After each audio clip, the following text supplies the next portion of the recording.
काषाय वस्त्रं करदण्डधारिणं कमण्डलू पद्मकरेण शंखं चक्रं गदाभूषितो भूषणाढ्यं श्रीपादराजं शरणं प्रपद्ये। नमो जन्मभूमी जिथे जन्म झाला, नमो आर्यभूमी जिथे वाढियेला, नमो कर्मभूमी जिथे गुप्त झाला। नमस्कार माझा सद्गुरु दत्तात्रेयाला, अवधूत चिंतन श्री गुरुदेव दत्त। साधकांनो, काल आपण बघितलं त्या पतिव्रतेच्या पतीचा प्रेत उठवून तिला आशीर्वाद दिला। दुसऱ्या दिवशी ती आणि तिचा पती सद्गुरूंच्या दर्शनाकरता मठामध्ये आले। सद्गुरूंची व्यवस्थित यथासांग पूजा केली। अतिशय आनंद झाला होता त्यांना। स्वाभाविक आहे, जो पती मृत होता त्याला संजीवन दिलंय सद्गुरूंनी। आणि मग तिने विचारलं, गुरुवर्य, काल तो एक योगी मला आला होता आणि त्या योग्याने मला जे सांगितलं त्या पद्धतीने मी वागले आणि त्या योग्याने जाता जाता मला 4 रुद्राक्ष दिले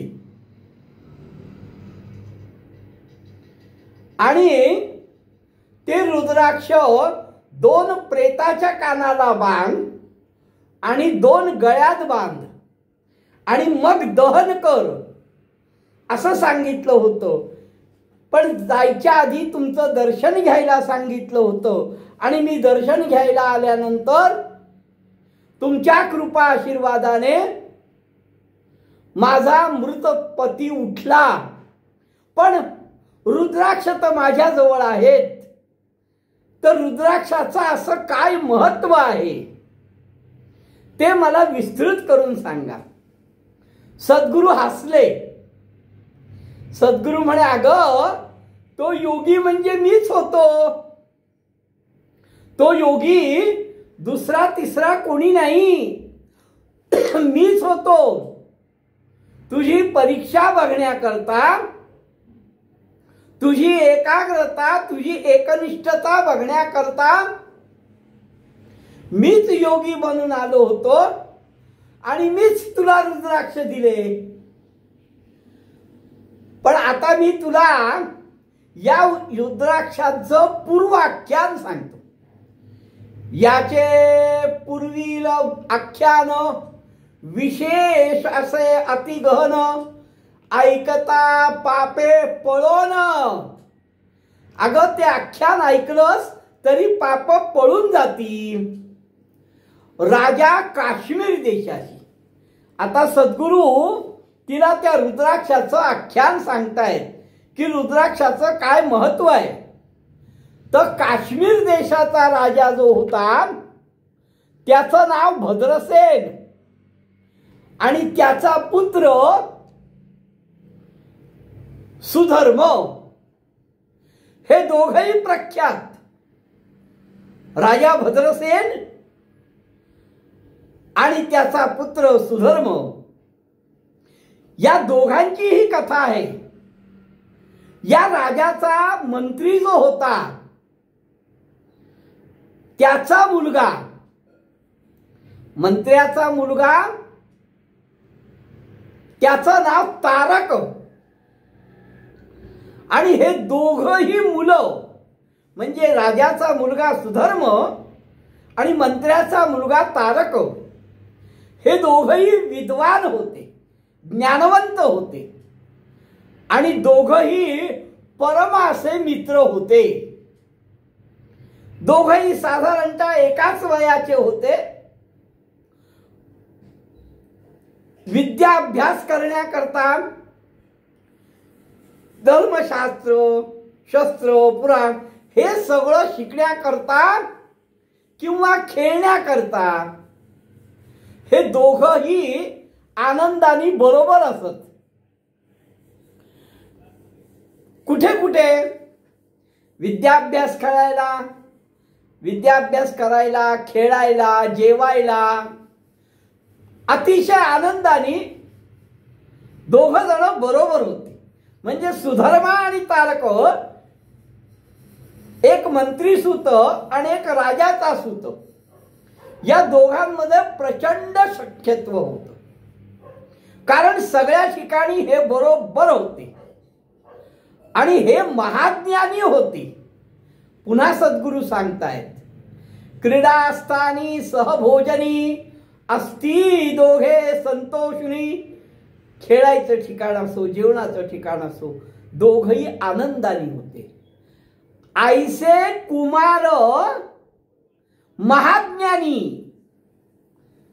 हे असे दोघही कुमार महाज्ञानी होते आणि प्रचंड शिवभक्त होते.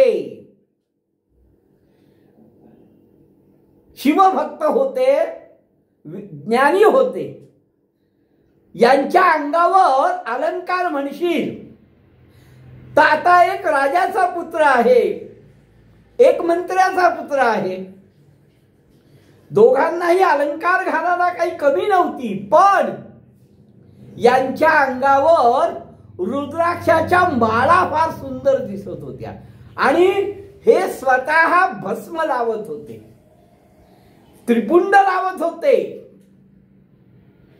बर त्रिपुंड लावून वर टिळा, गळ्यात रुद्राक्षाच्या माळा, डोळ्यासमोर आणा. ही दोन लहान मुलं अतिशय सुंदर, राजकुमार आहे, मंत्री कुमार आहे, पण दुसरा कुठलाही अलंकार वापरण्या व्यतिरिक्त ते अलंकार दुसरा कुठलाही वापरत नव्हते. म्हणजे रत्न नाही, सोनं नाही, चांदी नाही.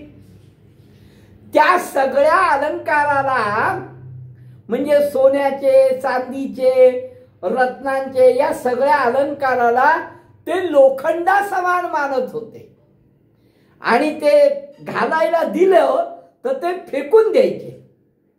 दोघही महाज्ञानी होते, शिवभक्त होते.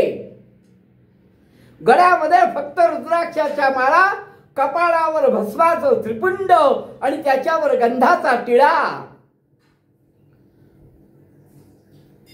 ते ज्यावेळेस दागिने फेकून द्यायचे त्यावेळेस त्यांना विचारलं तर ते म्हणायचे, अरे हे दगड आहेत, लोखंड आहे, हे कशाला घालू? आम्हाला रुद्राक्ष हे अतिप्रिय आहे, तो खरा दागिना आहे. हे दोघं महाज्ञानी राजाला, मंत्र्याला, सेवकांना सगळ्यांना सांगत होते की हे सोन्या नाण्याचे अलंकार आम्हाला देऊ नका, हे लोखंड आहे, दगड आहे. असं त्यांचं वर्तन होतं. एक दिवस या काश्मीर देशामध्ये भद्रसेन राजाकडे ऋषी पाराशर आले. वर्तता ऐसे एके दिवशी तया राज मंदिरासी. राजाकडे आला पाराशर ऋषी. आता हे पाराशर ऋषी काय होते तर हे त्रिकाळ ज्ञानी होते. भूतकाळामध्ये काय घडलं आहे, भविष्य काळामध्ये काय घडलं आहे, वर्तमान काळात काय घडणार आहे, मागच्या जन्मात काय घडलं आहे, हे सगळं जाणणारे होते. वर्तता ऐसे एके दिवशी तया राजमंदिरासी आला पाराशर ऋषी. जो का त्रिकाळज्ञ असे देखा. त्रिकाळज्ञ होते, तिन्ही काळाची त्यांना कल्पना होती, माहीत असायचं. असे ते पाराशर ऋषी राजा भद्रसेनच्या राजमहालामध्ये आलेले आहेत. ऋषी आले आहेत असं बघितल्यानंतर राजा त्यांच्या समोर गेला आहे, त्यांना साष्टांग नमस्कार केला, अभिवंदन केलं. त्यांना सिंहासनावर बसवलं, त्यांची अर्घ्य पाद्य देऊन पूजा केली. राजाला आनंद झालाय की माझ्याकडे साक्षात पराशर ऋषी आले आहेत. राजाला आनंद झालाय. हात जोडून, अतिशय विनम्रतेने हात जोडून तो मुनिवरांची भक्तियुक्त अंतःकरणाने पूजा करतो. आणि मग सर्व सोपस्कार झाले, अर्घ्य पाद्य पूजन झालं, राजा नतमस्तक झाला आणि भक्तियुक्त अंतःकरणाने राजा पराशरला विचारतोय की हे मुनिवर्य, माझ्या मुलाला आणि मंत्री सुताला म्हणजे मंत्र्याच्या मुलाला वेड लागला असं वाटतं, काय करावं कळत नाही. हे अतिशय विनम्रपूर्वक राजा विचारतोय. पराशर ऋषींना तो म्हणतोय की अहो, ह्या दोन मुलांना वेड लागला असं वाटतं, कारण यांना जर रत्न अलंकार दिले, सुवर्ण अलंकार दिले तर ते घेत नाहीत. ते फक्त गळ्यामध्ये रुद्राक्षाच्या माळा धारण करतायत, हातामध्ये रुद्राक्ष धारण करतायत, गळ्यामध्ये रुद्राक्ष धारण करतायत, दंडामध्ये रुद्राक्ष धारण करतायत, नाकामध्ये, काना, सगळ्या ठिकाणी ते रुद्राक्ष धारण करतायत. त्यांना बाकी कुठलेही अलंकार दिले तर त्या अलंकाराचा ते स्वीकार करत नाहीयेत. मग यांना वेड लागलाय का? यांना अनेक प्रकारे शिकवलंय, यांना अनेक प्रकारे सांगितलंय की अरे तुम्ही राजकुमार आहात, मंत्रीकुमार आहात, हे सुवर्ण आहे, हे रत्न आहे, हे महाग आहे, हे अलंकार छान आहेत, पण यांच्या वागण्यानी काहीच कळत नाहीये. ते उलट आम्हाला बोध करतायत की नाही, याच्यापेक्षा रुद्राक्ष चांगले आहेत. ते ऐकत नाही आहेत. तुम्ही भूत, भविष्य, वर्तमान असं सगळं जाणणारे महामुनी आहात आणि म्हणूनच तुम्ही त्रिकालज्ञानी आहात. भूत, भविष्य, वर्तमानी त्रिकालज्ञ तुम्ही मुनी. तुम्ही त्रिकालज्ञ आहेत, त्यामुळे याचं कारण काय असावं हे आमच्यापेक्षा तुम्हाला जास्त ठाऊक आहे. तर हे मला जरा विस्तारपूर्वक सांगा की माझा मुलगा आणि मंत्र्याचा मुलगा असं का वागतोय. त्या राजाचं ते बोलणं ऐकून पराशरांना आनंद झाला. पराशर सांगतायत हसून, अरे बघ, हे विचित्र आहे थोडं. तुझ्या आणि त्या मंत्र्याचा मुलगा तारक याचा वृत्तांत आश्चर्य करण्यासारखा आहे, आश्चर्यकारक आहे.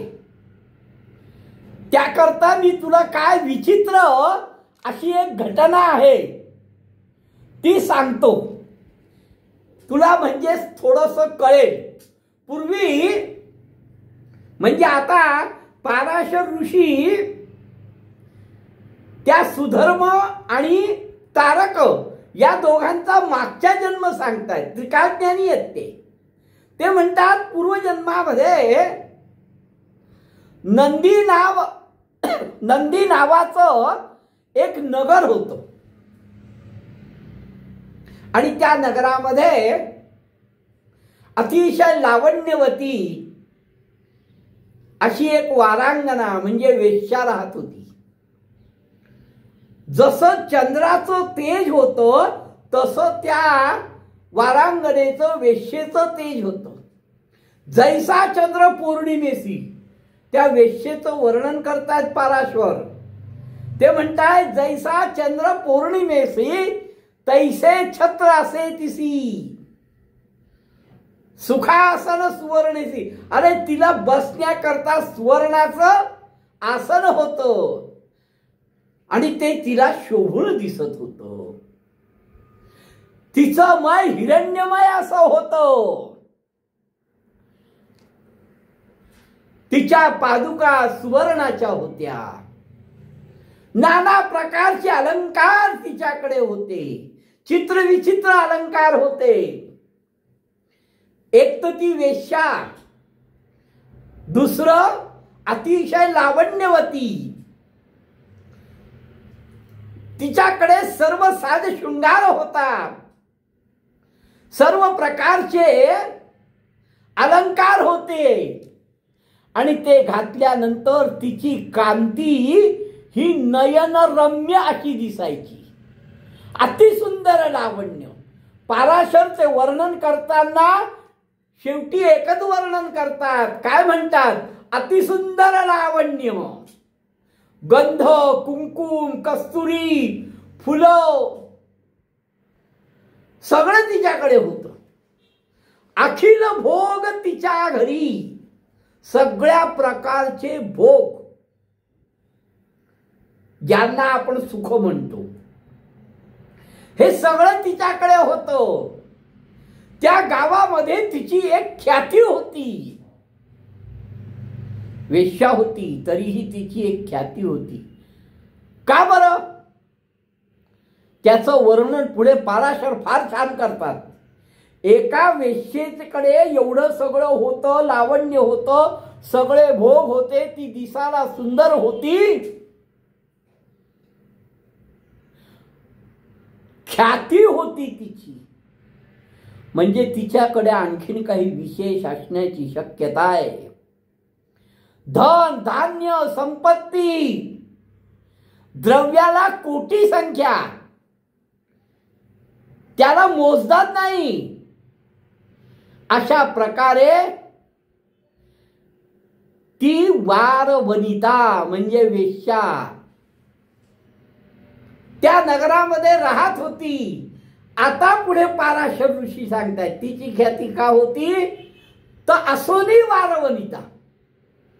ती जरी वारवनिता होती, वेश्या होती, तरी ती स्वतःला पतिव्रता समजत होती. आश्चर्य आहे ना. पराशर म्हणतात ती वारवनिता वेश्या असून सुद्धा स्वतःला पतिव्रता समजत होती. सर्व प्रकारचं धर्म, कर्म हे सगळं ती आचरत होती. ब्राह्मणांना अन्न, वस्त्र, दान देत होती.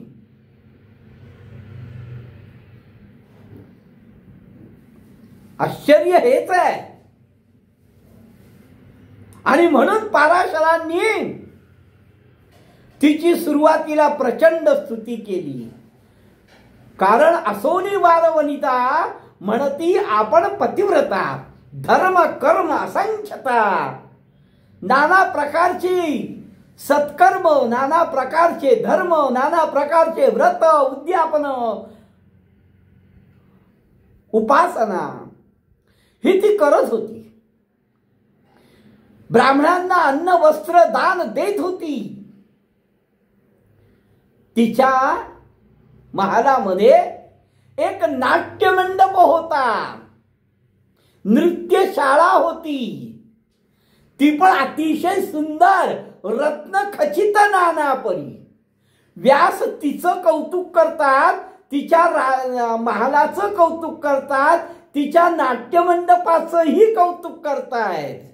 अतिशय सुंदर, अतिशय नक्षीकाम असं त्या नाट्यमंडपाचं होतं. आणि ती त्या नाट्यमंडपात नेहमी नृत्य करीत असे. स्वाभाविक आहे, वारवनिता आहे. ती आपल्या सखी, आपल्या बरोबरच्या ज्या आहेत सखी, तिच्या सेविका, त्यांच्या बरोबर ती अतिशय मनोरम असं नृत्य करीत असे. आता त्या नृत्याला सुद्धा ताल आहे. उगाच धांगडधिंगा नाही आहे. सखी वर्गा सह नित्य नृत्य करी मनोरथ, मनोरथ असं नृत्य. आणि तिने आपल्या त्या नृत्य शाळेमध्ये एक कोंबडा आणि एक माकड पाळलं होतं. कुक्कुट मरकट विनोदार्थ बांधिले असती मंडपी. त्या मंडपामध्ये तिने एका कोंबड्याला आणि एका माकडाला बांधून ठेवलं होतं. म्हणजे ती त्यांचा प्रतिपाळ सांभाळ करत होती. तया मरकट कुक्कुटाशी बर ती तर नृत्य करत होती, सख्यांबरोबर नृत्य करत होती, पण त्या माकडाला आणि कोंबड्याला सुद्धा ती नृत्य शिकवत होती. तया मरकट कुक्कुटाशी, तया मरकट कुक्कुटाशी नृत्य शिकवी विनोदेसी. गमतीने त्या कोंबड्याला, त्या माकडाला ती नाचायला शिकवत होती. आता कोंबडा आणि माकड कसं नाचणार आहे हो, पण ती शिकवायची. नृत्यशाळा भव्य आहे. त्या भव्य नृत्यशाळेमध्ये अतिशय आपल्या इच्छेने, आपल्या मनोरंजनाकरता तिने कोंबड्याला आणि माकडाला पाळलंय. आणि त्या नृत्यशाळेमध्ये ती आपल्या सखयांसमवेत नृत्य करत असताना त्या कोंबड्याला आणि त्या माकडाला सुद्धा ती नृत्य शिकवी. आणि आता इथे आणखीन एक गंमत आहे. तिने त्या माकडाच्या आणि कोंबड्याच्या गळ्यामध्ये रुद्राक्षाच्या माळा घातल्या होत्या. सुरुवातीला सांगितलंय धर्म कर्म हे सगळं आचरण करणारी ती नृत्यांगना आहे. आपण वेश्या म्हणण्यापेक्षा तिला नृत्यांगना म्हणू. ती नृत्यांगना आहे. धर्म कर्म करणारी, स्वतःला नृत्यांगना वारवनिता असताना सुद्धा पतिव्रता समजणारी आहे. तिने माकडाला कोंबड्याला आपल्या नृत्यशाळेत बांधलंय आणि त्या ठिकाणी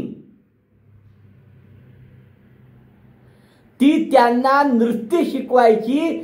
त्यांच्या गळ्यात सुद्धा तिने रुद्राक्ष माळा घातल्या होत्या. तया मरकट कुक्कुटाशी, त्या माकडाला आणि कोंबड्याला तिने सदाशिव असं नाव दिलं होतं. त्या मरकट कुक्कुटाशी नाम ठेविले सदाशिव ऐसी. वर्तता एके दिवशी असं रोजचं तिचं चालू आहे. नृत्य स्वतः करते, स्वतः शिकते, माकडाला कोंबड्याला नृत्य शिकवते, आपल्या सख्यांबरोबर नृत्य शिकते, धर्माचरण करते, दानधर्म करते, व्रत उपासना करते. असा तिचा रोजचा क्रम चालू आहे. एक दिवशी एकदा काय घडतं तर शिव उपासना करणारा एक वैश्य, वैश्य म्हणजे वाणी, व्यापारी, तो शिवव्रती होता, शिवाची भक्ती करीत होता. हा वैश्य कसा होता, या वैश्याचं वर्णन असं आहे शिवव्रत म्हणजे एक वैश्य शिवव्रती. दुसरं महाधनिक, अतिशय धनवान असा हा वैश्य होता, महाधनिक. पण हा महाधनिक असून सुद्धा रुद्राक्ष माळा भस्मांकित शिवव्रती होता. त्यामुळे त्याच्या गळ्यामध्ये रुद्राक्षाच्या माळा होत्या, भस्म लावलेलं होतं. आणि शिवव्रती त्यामुळे अतिशय तेजस्वी दिसत होता. शिवव्रत म्हणजे एक वैश्य झाला महाधनिक, रुद्राक्ष माळा भस्मांकित प्रवेशला तिचे घरी. आणि तो तिच्या घरी आला. त्याच्या उजव्या हातामध्ये रत्नखचित असं शिवलिंग होतं की ज्या शिवलिंगाला रत्न जडलेली आहेत.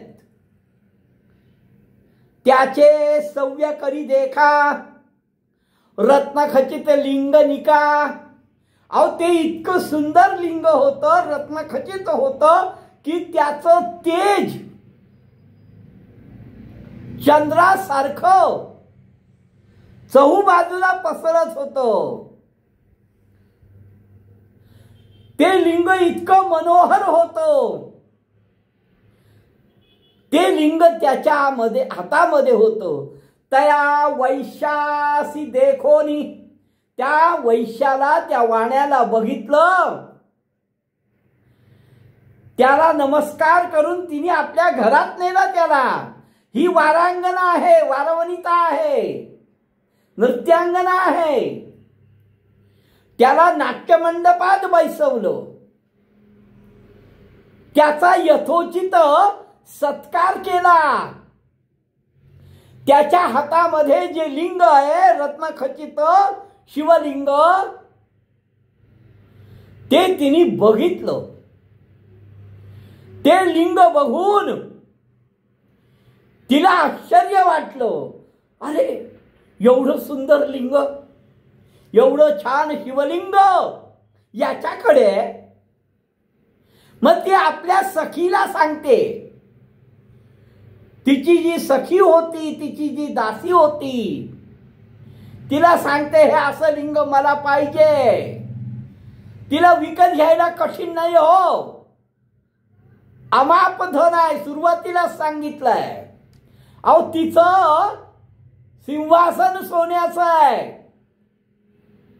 त्यामुळे तिला ते लिंग विकत घ्यायचं असेल तर तसं कठीण नाही. ऐसी वस्तू पाहिजे अम्मा. जा त्या वाण्याला विचारा, त्या वैश्याला विचारा, जर तू हे लिंग विकत असशील तर तुला पाहिजे तेवढे मोल मी या लिंगाची देईन. तू मागशील तेवढं द्रव्य मी तुला देईन.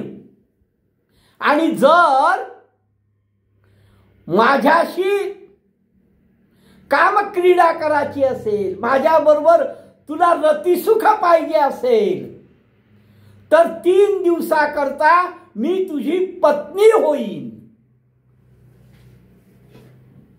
आश्चर्य आहे. वारवनिता सांगते आपल्या सखीला, जा त्या वैश्याला विचारा की अरे तुझं हे लिंग विकत असशील तर तू आम्हाला दे, तुला पाहिजे तेवढं मोल देईन. किंवा आमची जी मुख्य वारवनिता म्हणजे आमची जी मुख्य आहे म्हणजे मी, तिच्याशी तुम्हाला रतिसुख करायचं असेल तर 3 दिवसाकरता ती तुमचीच फक्त पत्नी म्हणून राहील. 3 दिवस अहो रात्र. ऐको नित्यचे वचन. त्यांनी ऐकलं. त्या सख्यांनी त्याला आपल्या वारवनितेने जे सांगितलं ते ऐकलं. तेव्हा तो वैश्य हसून म्हणतोय, त्याला हसू आलं पहिले. देईन लिंग मोहन, मी हे लिंग देईन. रतिकांक्षा आहे मला मूल नको आहे, मला द्रव्य नको आहे. तुमची जी मुख्य वारवनिता आहे, जर माझी पत्नी व्हायला तयार असेल, ती सुद्धा किती दिवस 3 पतिव्रता, 3 दिवसाकरता पतिव्रता होऊन तिने माझ्या बरोबर राहायला तयार असेल तर मी हे लिंग देईन. तुम्ही तुमच्या वारवनिताला विचारा. मुळात हा निरोप तिनेही पाठवला होता, पण तरीही पुन्हा तो वैश्य सांगतोय, त्यांनी शब्द टाकलाय काय, दिवस 3 पतिव्रता होऊन असणे मनोभावे. मनापासून 3 दिवस तिने पतिव्रतेसारखं माझ्या बरोबर राहिला हवं तर मी हे लिंग देईन. मग ती तयार होते का, तो लिंग देतो का. बर या कुक्कुट मरकटांचं पुढे काय होतं, कारण पाराशरांनी सांगितलंय की गत जन्मामध्ये जे मरकट कुक्कुट आहेत ते हे खरे सुधर्म आणि तारक आहेत.